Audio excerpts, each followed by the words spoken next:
നമോ ഭഗവതേ വാസുദേവായ. ഹരിമുരളിരവത്തിലേക്ക് എല്ലാവർക്കും സ്വാഗതം. ഒരു വട്ടം അമ്പാടി കണ്ണനെ കണ്ടാൽ ഞാൻ ഒരുപാട് കാര്യങ്ങൾ ചൊല്ലി നിൽക്കും.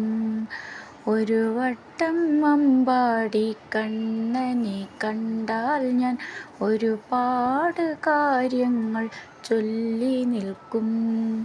കൊതിയുള്ളതൊക്കെയും ചോദിച്ചു വാങ്ങും ഞാൻ ഇനിയുള്ള ജന്മങ്ങൾ ആസ്വദിക്കാൻ.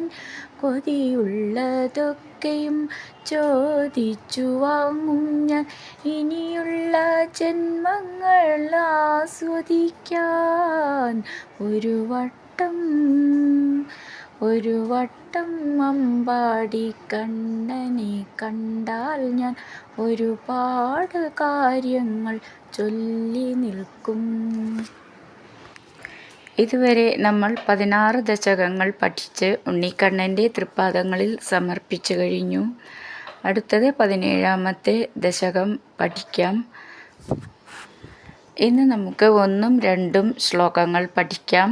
ശ്രീമന്നാരായണീയം ദശകം 17 ധ്രുവചരിതം ശ്ലോകം 1. ഉത്താനപാദ നൃപതേർമനുനന്ദനസ്യ ജായാ ബഭൂവ സുരുചിർനിതരാമഭീഷ്ടാ അന്യാസു നീതിരിതി ഭർത്തുരനാദൃതാ സാ ത്വാമേവ നിത്യമഗതി ശരണം ഗതാഭൂത്. ഈ ശ്ലോകം എങ്ങനെ ചൊല്ലാന്ന് നോക്കാം. ഉത്താനപാദ നൃപതേർ മനുനന്ദനസ്യ. അത് ചേർത്ത് ചൊല്ലുമ്പോൾ ഇമ്മാന്ന് ഡബിളായിട്ട് ചൊല്ലണം. മനു എന്നാണത്. മനു നന്ദനസ്യ ചേർത്ത് ചൊല്ലുമ്പോൾ മാന്ന് ഡബിളായിട്ട് ചൊല്ലണം. ഉത്താന പാദ ദ എന്നുള്ളത് ദയ എന്നുള്ളതിലത്തെ നിറ് എന്നുള്ളത് നാന്ന് എഴുതി പാതി എന്നുള്ളത് കൊടുക്കുമ്പോൾ നിറ് നാവും. നന്ദനസ്യ നന്ദ നാ ദ എന്നാണ്. നന്ദനസ്യ ജായ ജലം എന്നൊക്കെ എഴുതുന്നത് ജ എന്നാണ്. ജായ ബഭൂവ ബ എന്നുള്ളത് ബാലൻ എന്നുള്ളതിൻ്റെ ഭൂന്ന് നന്നായിട്ട് ഉറപ്പിച്ച് പറയാനുള്ളതാണ്. ബഭൂവ സുരുചിർ നിതരാം അഭീഷ്ട ചേർത്തിട്ട് സുരുചിർ നിതരാം അഭീഷ്ട.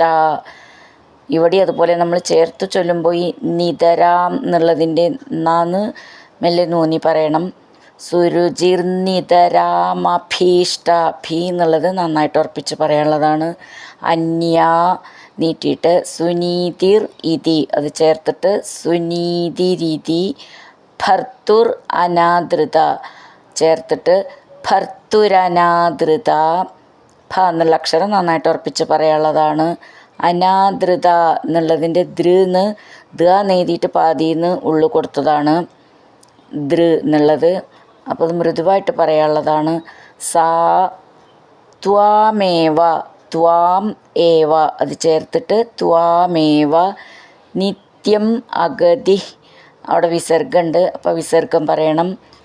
ചേർത്ത് ചൊല്ലുമ്പോൾ നിത്യമഗതി ശരണം ഗതാ അഭൂത്. ഗതാ എന്ന് ഇവിടെ ശ്രദ്ധിച്ചോളൂ. നമ്മളെ ആയുധം ഉണ്ടല്ലോ ഗത അതല്ല കേട്ടോ, അത് ദ എന്നാണ്. ഗത എന്നാണത്. ഇത് ഗതാ ത എന്നാണ്. അപ്പോൾ അത് ഉച്ചരിക്കുമ്പോൾ ശ്രദ്ധിച്ചോളൂ. ഗതാ അഭൂത് എന്നാണ്. ഗതാഭൂത് ഗത എന്നാവരുത്, അത് ഗതാഭൂത്. അങ്ങനെ നിർത്താം.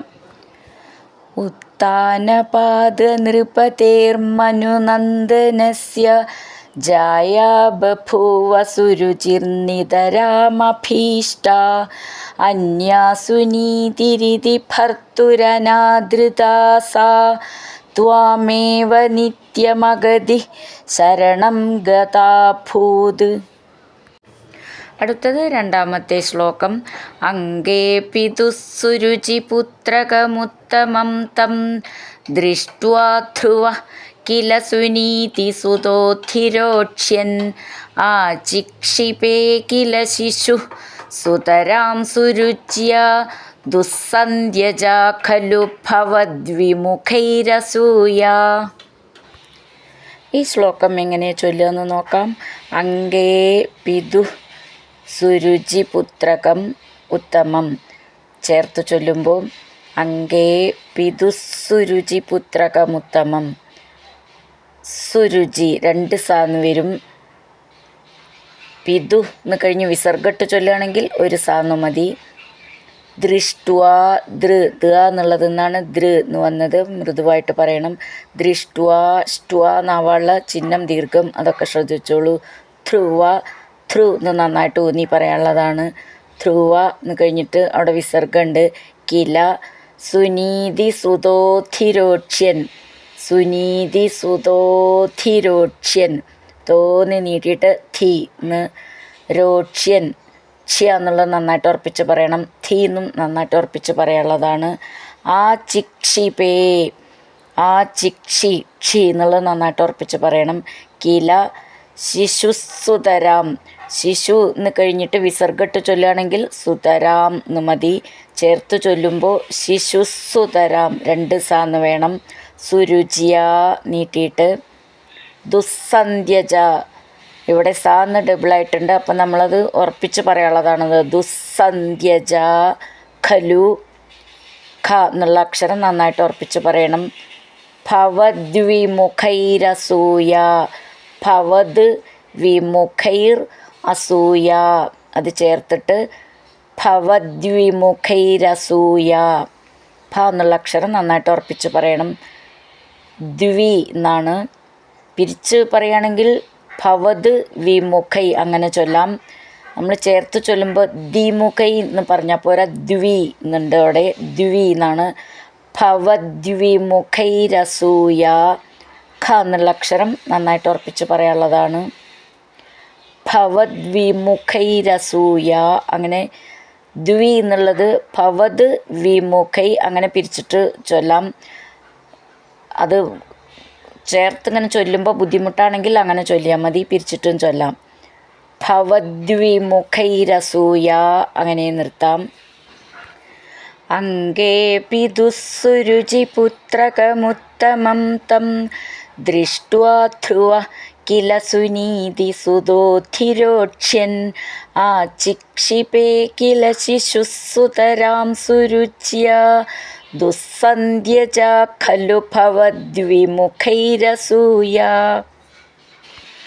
ഹരിനാരായണ ഗോവിന്ദ ജയ നാരായണ ഗോവിന്ദ. ഹരിനാരായണ ജയ നാരായണ ഗോവിന്ദ ഗോവിന്ദ ഗോവിന്ദ.